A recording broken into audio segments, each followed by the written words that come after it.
The Innovators Network. Welcome to the Killer Innovation Show, the longest continuously produced podcast in history.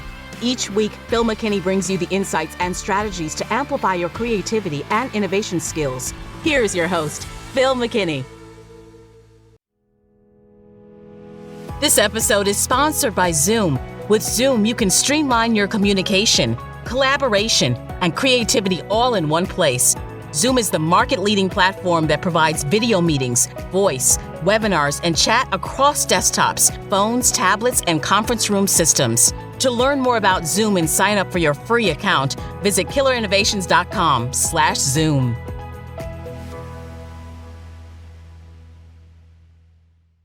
Hello, I'm Phil McKinney, and welcome to the studio. Today's episode is one that I think you will find particularly interesting. So what if I told you that the next big innovation, the big change that's going to happen, could come from somebody who does not have a college degree? I don't know what it is. People think that in order to be successful or to even get a job in the innovation space, to have an innovation job, you need to have a college degree. That's not the case. So today, I'm going to give you 15 innovation jobs that do not require a college degree.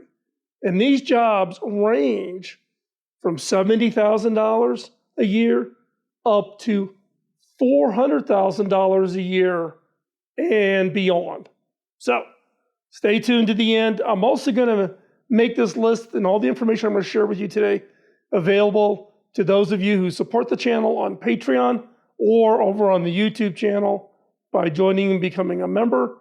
I will make all of my notes, the list of all the jobs, the salaries, the kinds of experiences you need to have to qualify for those kinds of jobs. I will make all that information available to you. So if you're looking for a job. But let me answer one question right out of the gate. Why are innovation jobs so sought for? Why are they in such demand? Well, let's face it. We are shifting from an information economy to an innovation economy. Information is about data, compute, automation. The innovation economy is about what's up here.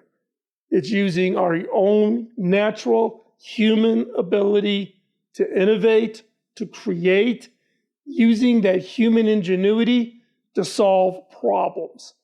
It is actually one of the most sought after skills and abilities that CEOs look for when hiring people into the senior management team. So, but why? What's particularly valuable? So, one is innovation is what's going to drive organizational growth and new revenue streams, new product ideas, etc. It also helps companies stay competitive. It's particularly in rapidly changing markets. That's where innovation really shines. Innovation and those who have that skills can bridge the gap between the emerging technologies and the human needs. Technology for its own sake is interesting, but not all that critical. How does it solve a real need, a need of a customer who's willing to pay for that? And also, those who have good innovation skills, good problem-solving skills, can create solutions to very complex problems. We've talked about that, particularly in the Thinking series, but that is one that we are going to face more and more as the careers, the economy, societal changes. How do we challenge complex global challenges? And then the real need, which is building future-proof business models. Innovation isn't always about technology. I'm going to talk today, it'll be more technology-focused, but innovation can be applied to business models and process models and service models, along with technologies. That's where innovation, again, really shines. And again, this emergence of this innovation economy is really about sparking a renaissance in human creativity. People are thinking, oh, AI is going to take over my job. Is my career going to be one that's going to survive these transitions? If you have an innovation job, then the risks of you getting replaced and moved out is pretty slim, because that's the unique characteristics of humans over the ability of AI. AI may be able to spark a list of possibilities, but it requires a human to go through that, use those tools to do the job at hand. So the other, again, I'm going to remind you, I'm going to go through these 15 jobs. I'm going to give you the salary ranges. I'm going to give you the experiences that you're required to have or should have to apply. I'm also going to compare it to, if you had a college degree, the kind of degree you would need to have to qualify. But again, don't let college degree, I'll talk more about that at the end, but don't let the college degree be your derailing you. I've talked to a number of you through emails or Zoom calls or whatever who are unwilling to apply for a job because you don't have the degree. Do not let that negative talk prevent you from applying. As I go through this, think about your experience, not the degree. And if you've got one on here that you think is interesting, go out, go onto LinkedIn, search for those open positions, and apply. Recently, I got a note from a longtime listener of the show who threw his hat in the ring and actually just became a chief innovation officer. And he's very excited about it. He's just starting into this new role. That's what I want for each and every one of you. So buckle up. Here we go. And remember, you can go over to the Patreon or go over to YouTube membership over the community and find it. If you're already a member of the Innovators Network community over on Discord, I'll also post the documents there for you to download. So first up, research and development. Now this sector focuses on really that ability to develop new technologies, new products, new processes. People who are really assigned to be the ones to come up with the new things. So, and really, these are the people who are working right at the forefront of innovation. They're really the ones that are driving the creation. Now, this overall, just generally in the R&D space, it requires strong analytical skills and, in some cases, deep technical knowledge. So, what are some of these roles? Well, first up is innovation researcher. This is an individual who studies emerging technologies, market trends, competitive landscapes to identify innovation opportunities. They produce research reports and recommendations for strategic decision-making. They may actually propose some projects or propose a proof of concept. So what are the qualifications? Well, if you have if you want the college route, maybe it's a master's, maybe it's a PhD, or you can have 5+ years of research, competitive analysis, proven track record of trend analysis, strategic recommendations, 5 good, solid years of experience. You should also have some form of experience with data analysis and research.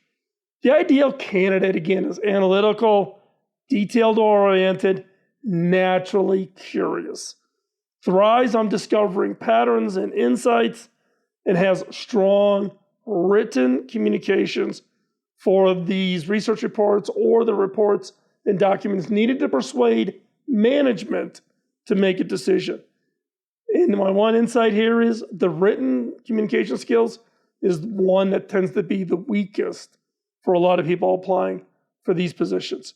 Salary range for this is between $75,000 and $130,000. And I'm going to be talking in dollars, US dollars. You can do your own currency conversion depending on where you live. Next up, an R&D engineer or an R&D specialist. These are the ones that develop and test new technologies, develop new products or processes. They lead the technical innovation projects literally from concept to prototype. They could have a master's or a PhD, 7+ years of hands-on R&D experience, a detailed, well-documented project portfolio. Project portfolios, you've heard me talk about this in the past. You must have a good project portfolio. In addition to that, your patents that you've been awarded as the inventor is another proof point of your ability to create.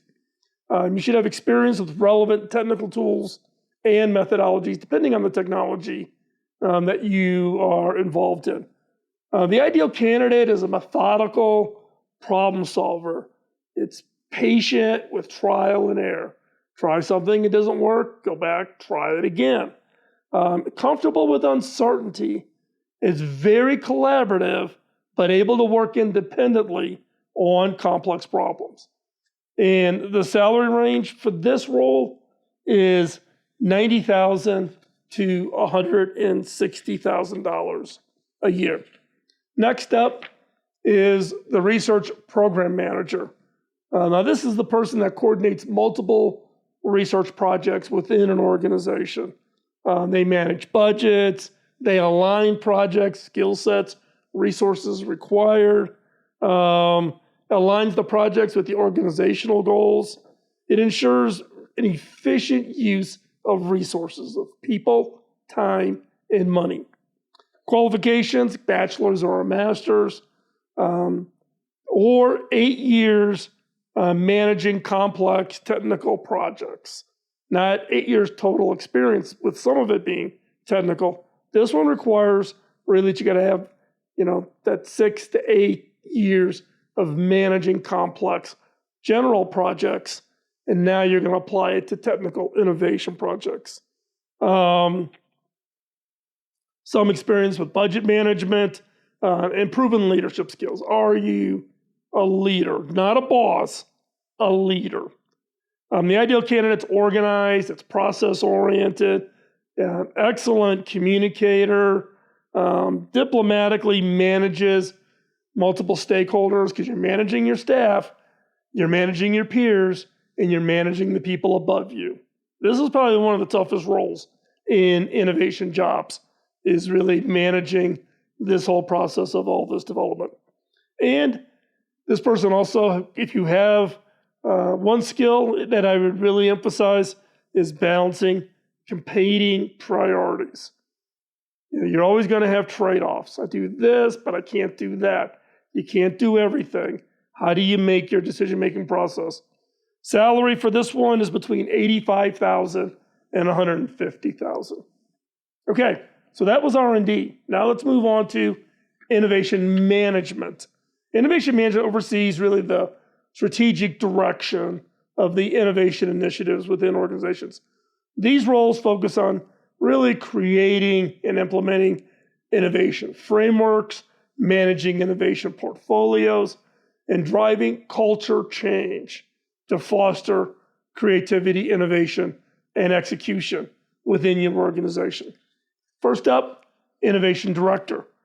The innovation director develops and implements organization-wide innovation strategies. It oversees the innovation portfolio, and it drives this cultural transformation. Typical qualifications could be a master's or 12+ years innovation leadership experience. Could be leading a project maybe, or being on a project and playing a team lead role.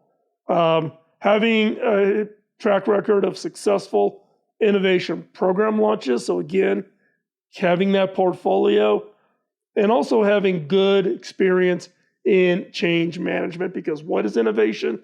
It's all about change. The ideal candidate is a strategic thinker, an inspiring leader, because you're telling somebody to go build something 2, 3, 4, 5, 10 years out in the future. How do you inspire? Comfortable with ambiguity. You're not quite sure what's going to happen out there in the future. Skillfully navigates organizational politics, and very good at building consensus. So an innovation director salary range, anywhere from about $150,000 to $250,000 US. Next up, number 5, Chief Innovation Officer. This is the C-level executive responsible for driving innovation across the organization. It sets the innovation vision and manages innovation investments. What areas are we going to put people, time, and money? Qualifications, master's, maybe in the technical skills, maybe a PhD, or maybe an MBA, or 15 plus years leadership experience, proven track record of organizational transformation, good innovation portfolio, and a track record of having managed P&L, profit and loss responsibility. The ideal candidate needs to be a visionary leader, needs to be a persuasive communicator, calculated risk taker, excels at storytelling and driving organizational change. I'm going to go back to visionary leadership. I've written about this in a couple of different places, both on the blog, and I've done some podcasts in the back. You want to go back and listen to those. Salary for a CINO, Chief Innovation Officer, is between $200,000 and $400,000. And again, degree not required. It's about your experience and your portfolio. Number 6, innovation consultant. An innovation consultant advises organizations on creating their innovation strategy, processes, culture, frameworks, etc. Facilitates workshops and provides implementation guidance. Typically, an innovation consultant would have a bachelor's degree, but if they have 7+ years of consulting innovation practice, that's consulting and innovation. So this could be you've done a couple of innovation projects, but you've also done some consulting roles. Certification in innovation methodologies, and workshop facilitation experience. The ideal candidates are strong facilitators. They're adaptable, quick learners, they build trust easily, and communicate complex concepts clearly. You're trying to help an organization become more innovative. That's the role of an innovation consultant. Salaries between $90,000 and $200,000 a year. Let's move over now to product development. So we've done R&D, we've done innovation management. Now we're talking about product development. Now the product development, what their role is to transform innovative ideas into market-ready solutions. They're not doing experiments like in R&D. They feel combines technical expertise with user-centric design and aligning with the overall business or organizational strategy. Traditionally, the professionals in this area work closely with customers and stakeholders and R&D to create products that solve real problems. Not theoretical or not something you think someone would like, real customer problems.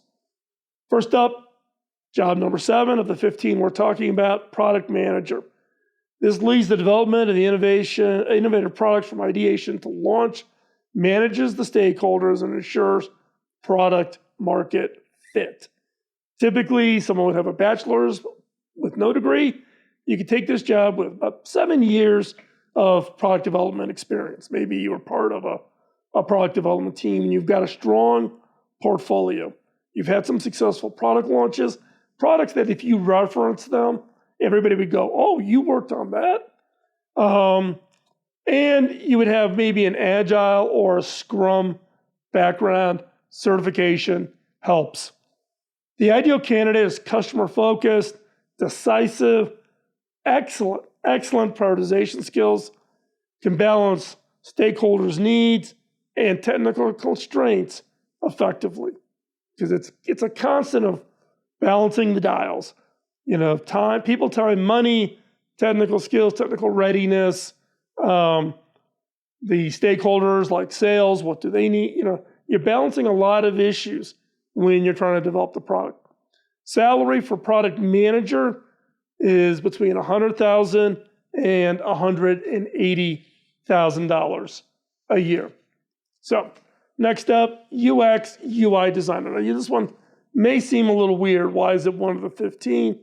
And that is simply because that is the one area that I think creativity is really making some great strides, some very interesting approaches.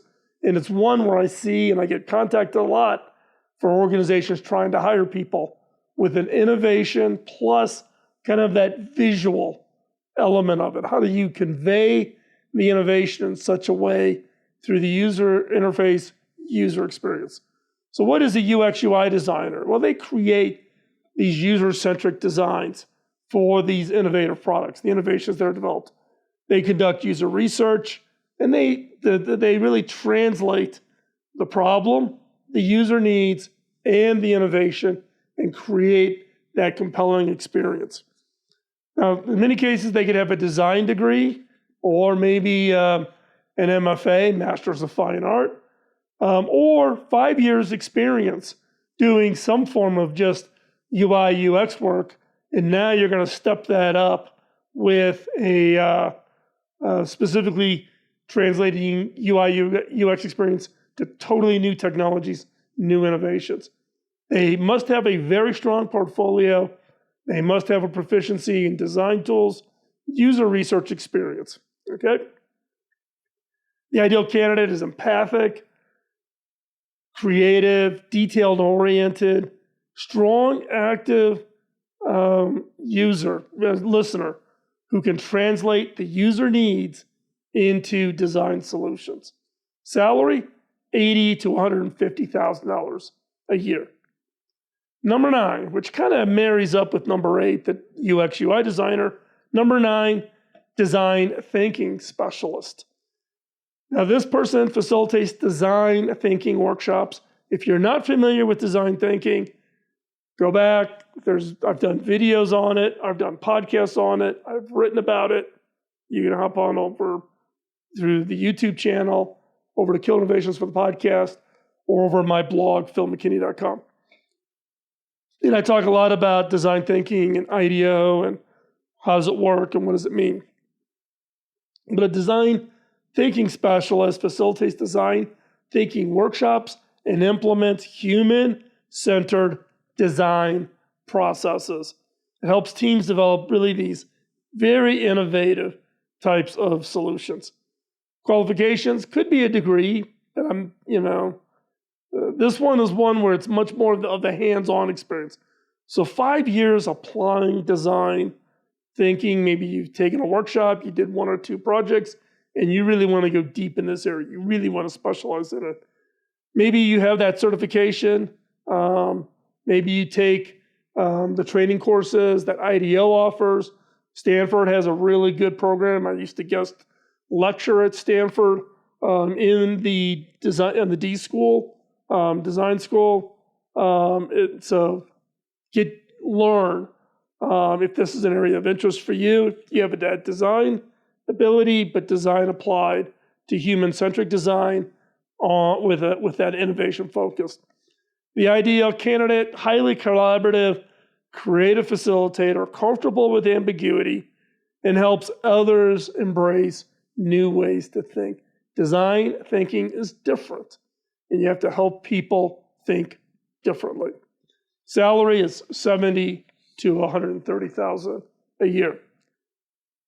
Next up, we're going to shift to technology and digital innovation. Now, as I said in the beginning, innovation can be applied to any industry in a variety of ways within an organization. It doesn't have to be technical. As the former CTO for HP, I'm going to have a technology bent. It just comes with it. So I'm going to go through these quickly. If you're not into the technology, go down into the chapters, check, jump to the next chapter. So the technology and digital innovation focuses on leveraging emerging technologies to transform organizations and create new opportunities, causing organizations and teams and leadership to think differently. In this field, the leaders work with cutting-edge technologies like AI, blockchain, IoT, VR goggle, you name it, anything new. 3D printing, albeit it's not new, but I will say my new 3D printer has been going literally 24/7 since the day I got it. The level of these new technologies and the ability to create prototypes at a pace and scale is just unimaginable. And a digital transformation manager is the one evaluating technologies and figuring out a way to transform the organization. Qualifications, if you're going the college route, could be a master's, not required, needs about 10 plus years digital project delivery experience. So being on teams that were doing big change management, and having some technical implementation expertise, having actually delivered some form of technology. It could be maybe your past as an IT role or software implementation or technical rollout within an organization. The ideal candidate is a change agent, resilient, politically savvy, because you got to be able to read people really well. Strong communicator who can bridge technical and business. They can speak tech and they can speak English, business English, back and forth depending on who the audience is.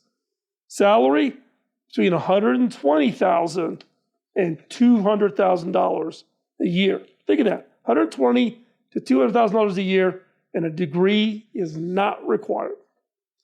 Number 11, emerging technology specialist. Now I'm going to guess a number of you are going to go, ooh, this is me. So what is this person?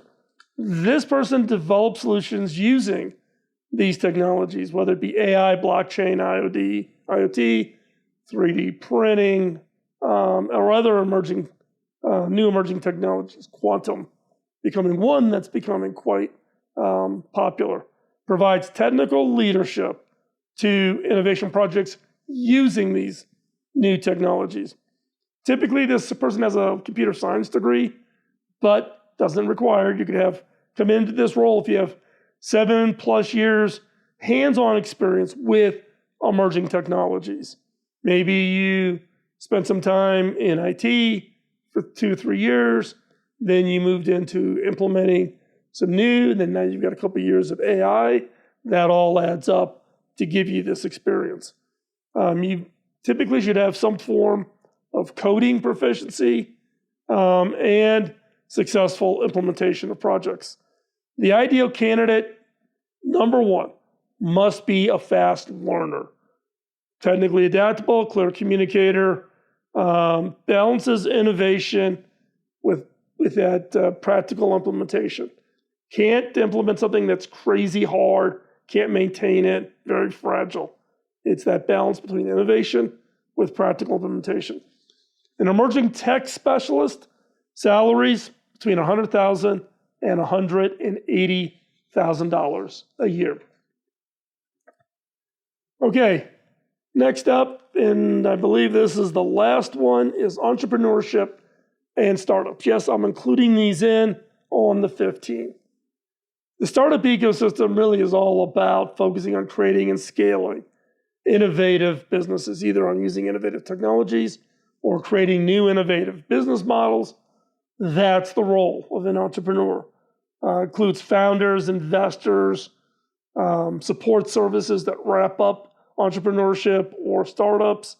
Success often depends on combining technical knowledge and business acumen. So, number 13, which I think is kind of funny, I didn't realize this until just now, lucky 13, is startup founder. It creates and leads innovative startup companies responsible for vision, strategy, funding, execution. If you're a startup founder, you're it. You're the person. I did 13 startups. Some of them I was the founder, some of them I was part of a team before I got my first big win. My first big win was Telligent, and I was one of the 5 original people in that company. And you think long and hard, because let me tell you, this is a hard road to hoe. But if you've got it, this is where the big payoff occurs. So the qualifications, well, there aren't really a specific set of qualifications. It's really, success is determined by a track record of building and scaling businesses. Back in the 50s, 60s, and 70s, HP used to run an ad in technical magazines and the ad, and I'm going to paraphrase it here, the ad basically said, if you want to create your own company, come to HP and learn how.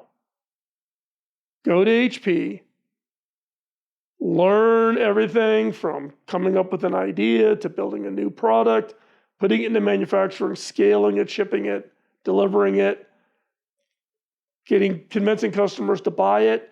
Learn the process. And if you look at the number of companies in Silicon Valley and around the world where people were ex-HP people, where they went to HP and learned it and left, that is it's phenomenal, the number of people. Even where I'm at now, where I'm the CEO at Cable Labs, we probably have a handful of employees every year who get the itch, as I call it, to want to go do a startup. Now, maybe I'm a little unique in this, and I'm actually very supportive of this if people want to go do the startup. Depending on how you manage that, do you time it so you're not disrupting other activities in the organization, 1? And 2, if you do it in a open, transparent, communicative way, like saying, hey, I'm thinking about doing a startup, blah, blah, blah, blah, blah, blah, blah. We've had a number of people that have left on phenomenal terms, went out, did their startup. Now, keep in mind, 98% of startups will fail, right? So make sure you got your backup plan. In many of those cases, we've had people that have left, gone and done their startup, came back, knocked on the door and said, hey, can I come back? And we're like, sure. It's what we call boomerangs. We had one that came in on a Friday. The startup suddenly shut down. That morning, he comes in Friday afternoon. Next Monday, he's sitting in his old cube.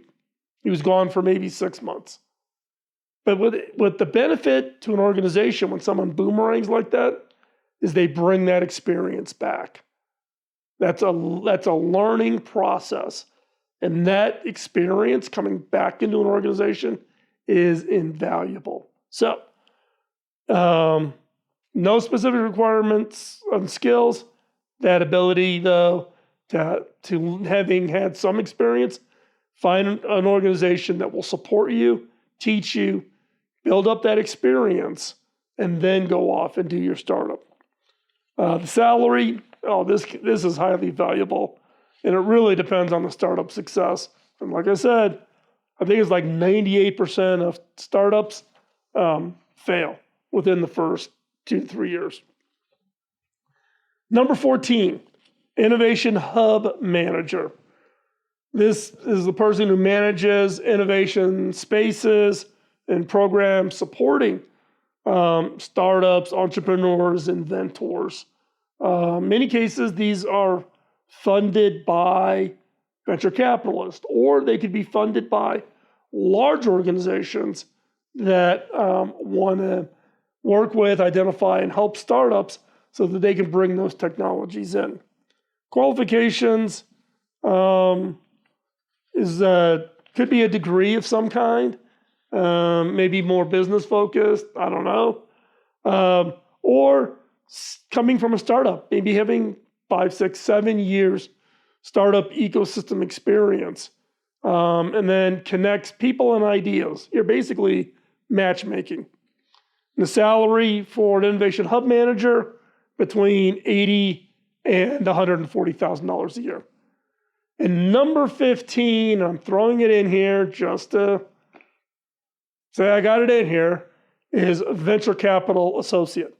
This is the person who evaluates innovative startups for investment. They conduct due diligence, and they support the portfolio companies. Now, my one criticism for people typically in this role is the due diligence. We've seen many companies, many high-profile companies that have raised millions, hundreds of millions, billions of dollars that then blow up. Turns out they didn't have anything. So if you're going to apply for this role, please do me a favor. Make sure you understand how to do proper, deep due diligence. Qualifications, typically these people have an MBA. Some will have a technical background. Most will have come from a startup. They were a startup that the VC funded, and now they're going to roll them into an associate. So maybe you did a startup, got funding, failed, now you're coming in. So 5+ years doing startup finance experience. You've got some experience doing deal evaluation. Maybe you went to a company like HP and you were involved in mergers and acquisitions. Strong analytical skills.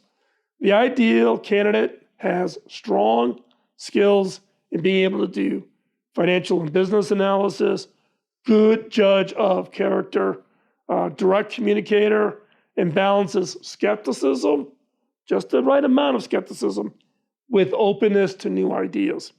Salary could be $100,000 to $200,000 a year, but the big payoff for a VC associate is in what's called the carry. We're not going to cover that here. Maybe I'll cover that in the future. Now, what I gave you today, as far as all these salary ranges, vary by location. The money you're going to get paid in Silicon Valley will be much higher than what I talked about versus if you were running an innovation hub in Kentucky. And it will vary by company size and the current market conditions. The figures I gave you represents U.S. market averages of 2024, okay? So my question to you is, what jobs did I not cover and should include as far as some future updates to future innovation jobs that don't require a degree, or you can use experience as the proxy for it? Add them to the comments down below. And so there you have it, the 15 careers that could transform your future. But here's the surprise that most people miss. The biggest predictor of success in innovation isn't your degree, your background, or even your technical skills. Our research of tracking over 1,000 innovation professionals revealed that the top performers share one unexpected trait. They all failed at least 3 major projects before their breakthrough success. Let me repeat that. This is the unexpected trait. They all failed at least 3 major projects before their breakthrough success. I failed at 13. In fact, those with prior failures were 4 times more likely to lead successful innovation projects than those that had a perfect track record. So, if you're hesitating because that you're worried about the failure, that you don't have that, I'm not going to try it because it's going to fail. That's good. It's going to be a learning experience. But why is this so?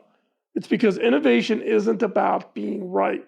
It's about being willing to be wrong, learn, and try again. It's one of the reasons why VCs love to invest in failed entrepreneurs. Love to invest in failed entrepreneurs.